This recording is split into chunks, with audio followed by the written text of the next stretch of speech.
एक पर्सन पूछा मुझसे कि आप बोलते हो परमात्मा कृपा प्रधान है, फिर साधनाएं क्यों की जाए?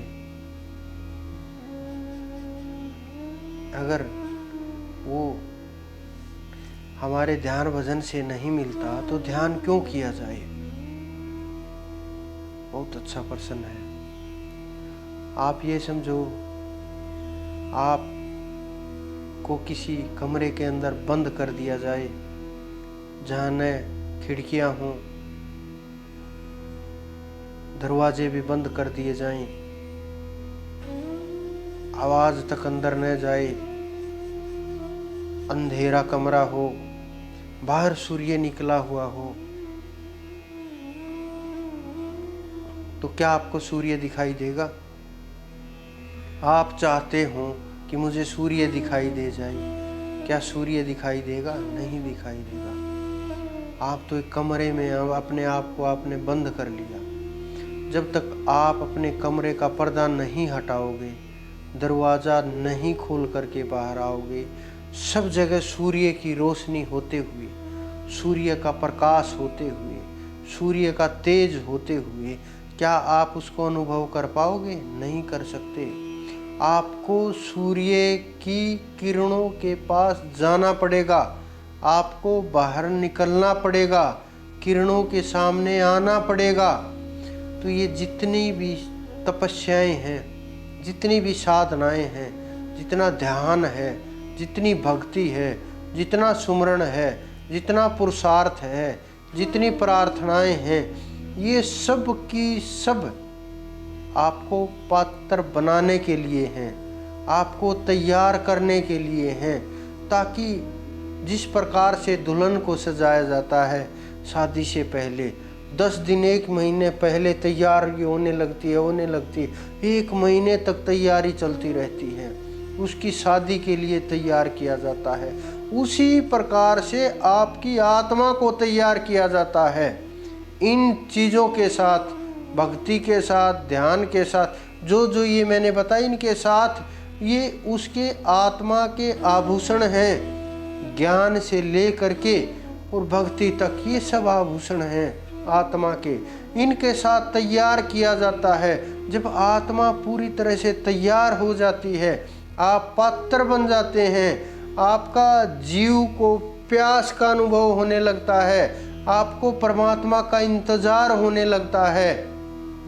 आपके जब आपका पात्र तैयार हो जाता है तो उस परमात्मा की कृपा स्वतः ही बरसने लगती है, अपने आप ही बरसने लगती है। तो जो पात्र तैयार करना होता है, जितनी भी ये सारी मेहनत है, ये सब की सब उस पात्रता को तैयार करने के लिए होती है। गुरु जितनी अपने शिष्य के ऊपर मेहनत करता है, जितना उसको काट छाट करके तैयार करता है, जितना उसको रास्ते पर ले जा करके तैयार करता है, जितना उसको एक एक कदम चलना सिखाता है, एक एक योग के ऊपर अपनी तेज नज़र रखता है, कहीं ये इधर उधर तो ना कर दे कुछ, कहीं इसका इधर उधर कदम तो ना उठ जाए, कहीं इसके मन डावाडोल तो ना हो जाए, कहीं मन में कुछ विचार तो नहीं चल रहा, कहीं मन में कुछ खेल तो नहीं चल रहा, कहीं सब कुछ जो तैयार किया सब कुछ बर्बाद न कर दे।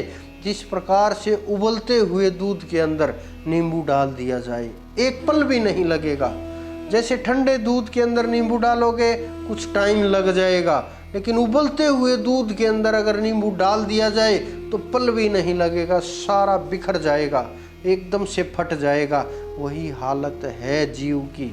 जब पात्र तैयार हो जाएगा, जितना पात्र होगा, जितनी योग्यता होगी, उतना ही ग्रहण कर पाएगा। तो गुरु पात्र तैयार करते हैं। गुरु के आदेश में इसलिए रहने की आवश्यकता होती है। गुरु गोविंद दो खड़े काके लागू पाए, बलिहारी गुरु आपने जिन गोविंद दियो मिलाए।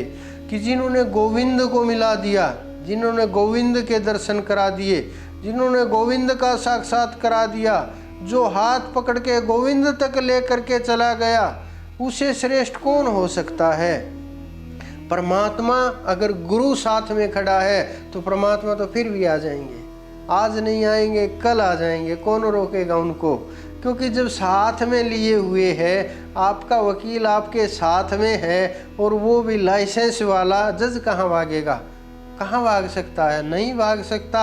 उसको तो मिलना ही पड़ेगा। आज नहीं मिलेगा, कल मिलना पड़ेगा। वो उसी ने व्यवस्था तैयार की है और व्यवस्था के अनुसार सबको ढलना ही पड़ता है। तो ये परमात्मा की बनाई हुई व्यवस्था है, हम इसके अनुसार ही चलना पड़ेगा। इसके अनुसार ही सब संत चल रहे हैं। हालांकि सब संत बंधनों को मुक्त करने के लिए आते हैं, बंधनों को तोड़ने के लिए आते हैं, बंधनों से आगे बढ़ने के लिए आते हैं, बंधनों से आज़ाद कराने के लिए आते हैं जीव को, लेकिन तैयार करते हैं नियम लगा करके, बंधन लगा करके, एक एक कदम आगे बढ़ाने के लिए कुछ न कुछ किसी प्रकार से भी पात्र बनाते हैं। आप ये समझो, और जब जीव पात्र बन जाता है तो वो परमपिता परमात्मा, उसका नूर, उसका तेज, उसका प्रकाश आपको दिखाई देने लगता है और आप उस परम तत्व तक पहुंच जाते हैं।